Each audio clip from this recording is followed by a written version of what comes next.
أنا waxaan rabaa inaan ajandaha ku ekaado ana ka hadlo wax kale waxa laga hadlay gudoomiye Mursal wuxuu yiri sidee xal loogu heli karaa boqolkii 30 laga hadlo qodobkaas rabaa inaan wax ka yiraahdo koob mid kale raaciyo taas dhageysano gudoomiye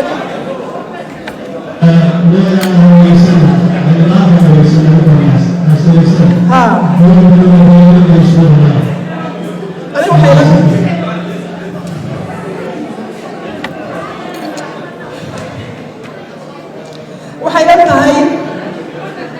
qalad laguma saxo doorashadii nooca aynu dooranay baa horta dhibaatada keentay haddii la qaadan lahaa tii kale ee xisbiyada lagu tartamayay haweenku waxay lahaan kareen in xisbiyada lagu qasbo boqolkii 50 xitaa oo xisbi kasta la yidhaa intaa kama yarayn kartaan jaanis fudud bay ahaa oo annaga haween ahaan naga lumay horta taasi ma dhicin hadda waxaa la samayn karaa ama markan ha noqoto oo dib loogu noqdo ama marka dambe ha noqotee waxaa la samayn karaa sida Kenya oo kale Kenya waxay leedahay kuraas gobol walba jooga ama district walba jooga oo kursi dheeraad ay ku leeyihiin district walba please asbageysano hadda sababta sidee iyo tobanka gobol ee Soomaaliyeed waxaa lagu dari karaa laba kursi waxay noqonayaan 36 kursi 36 kursi waxay gaadhayaan markaa dumarku boqolkii 36 halkay 30 kaliya raadinayna boqolkii 36 baan heli karaynaa waa just constitution ka lagu daro intaynu fadhiisano aynu go'aaminno idana isma qabsanayso hadda 24 baynu haysanaa boqolkii 36 baynu si sahal ku heli karaynaa ama xisbiyada lagu qasbo in la yiraahdo boqolkii 40 baa ay noqonaysaa laakiin waxa jira hadda oo xaqiiq ah qabaa'il xanaaqsan oo waxaana lagu yiri 2020 ka heli karaysaan xaqini oo kursigii loo tartamaya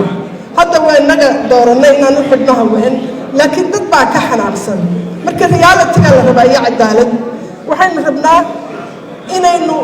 ku adkaysano oo way ka codsanaynaa ragga xildhibaanada inay ogolaataan inaynu constitution-ka qodobka inta loo fadhiisto laga bedelo la yiraahdo laba kursi lagu daro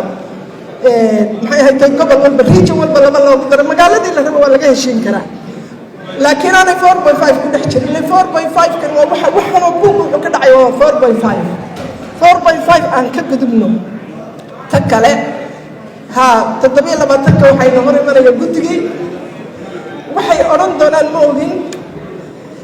waxa kaloo jira ogtiin in case doorashadii dhammaydaynu ansaxinay ayaantii dhaweyd annaga iyo tiimam civil society oo badan inaan maxkamadda sare u gudubno si constitution-ka loo difaaco labadaa shayba in laga warsadaa muhiim ah